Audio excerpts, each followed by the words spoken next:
Yung dating R6 ng tropa eh.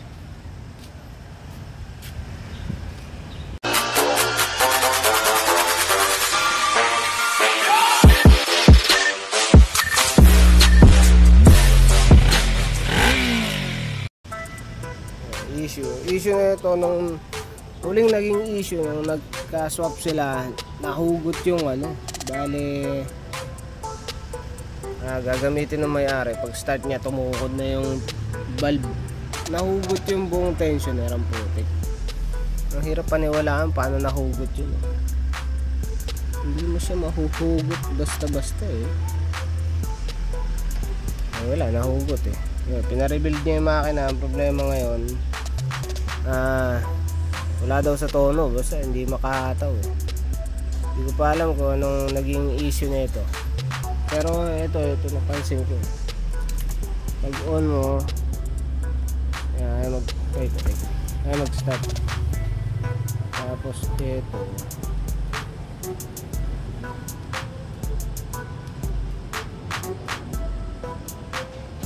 wala yung neutral light. Wala yung neutral light. Minsan meron, minsan wala. Clutch. Sa wire.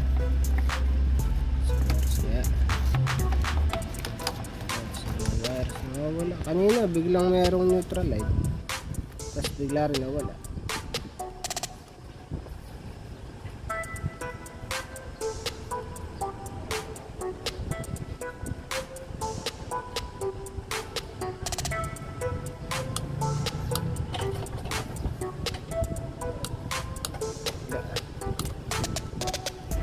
Start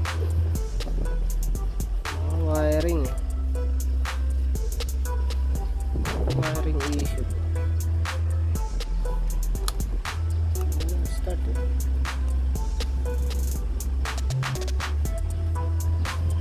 Hindi magana yung pump, tapos nawalan na yung neutral. Wala ito. Wala eh. Kanina meron. Nadala ko pa nga dito eh. Babasa.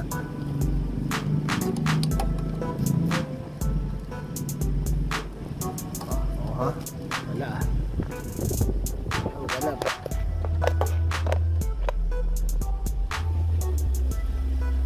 Wala. Wala yun. Dito sa likod. Tingnan natin, baka nahugot dito. Ayun.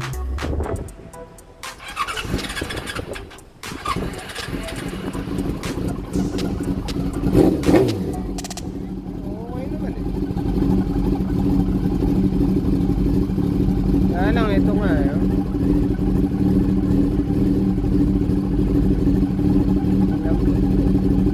Yan oh. Mamatay dito eh.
Silipin ko lang yung timing. Silipin ko yung timing kasi ito yung sinisisi o pinupunto ng mekanikong nag-check yung pulsar plate daw. Kasi nagpalit akong pulsar plate dito. Kaya ako wala time.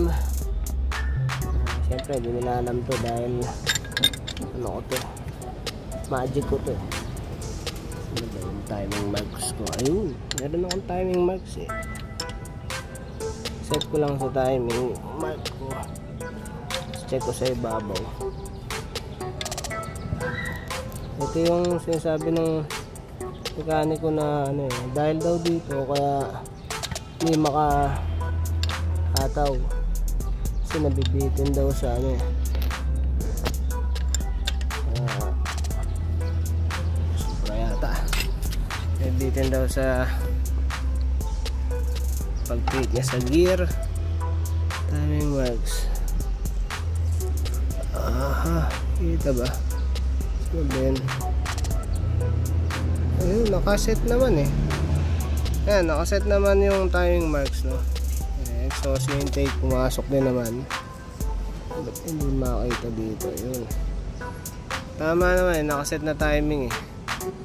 Ang nakita ko naging problema niya, kaya hindi makataw. Yung hose nito, hindi nakashoot. Ano ba yun? Ayun oh.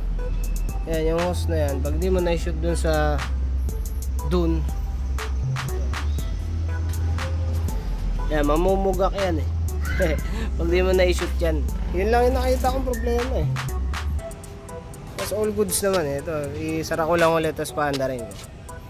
Taragis yan. Wala problema to. Ginagamit to eh. Ginagamit to motor. Hataw-hataw to sagad eh. Sumibak nga na sa extend eh. So ito lang yung naging problema niya eh.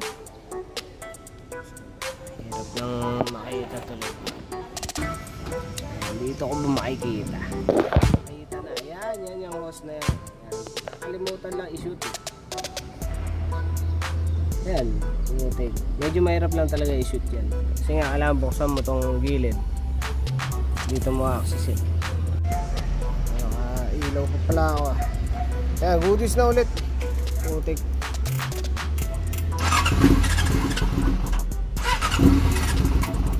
Yan, binaba ko lang yung minor.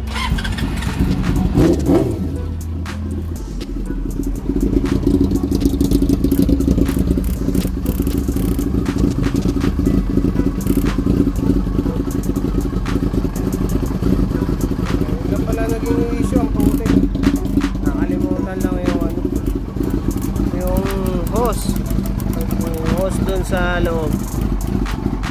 Tip ko rin sa ibang mga mekaniko, no? Makinig kayo dun sa mga kliyente nyo kasi ang sinasabi ng kliyente, di ba? Maayos naman ginagamit, no? Nagkaroon lang ng ganitong problema. Magbase kayo dun sa sinasabi ng kliyente nyo para meron kayong basis. Tulad yan, maayos naman talaga siya. Tapos, yun nga, nakakalimutan pala nila ikabit yung hose. So, sinisisi nila iba agad yung ginawa ng mekaniko daw, ganyan. Para maiwasan yung mga ganun, mga problemang ganun, check nyo muna yung ginawa nyong huli. So, baka may nakalimutan kayo. Tulad yun, nakalimutan lang nila yung hose, diba? Tapos nainisin na sila ng ibang trabaho. Iwasan lang natin yung mga ganun para ano din tayo. Tulungan tayo, hindi payabangan dito. Tulungan, putik. Para kayo tanga. Okay, pwede na to, putik.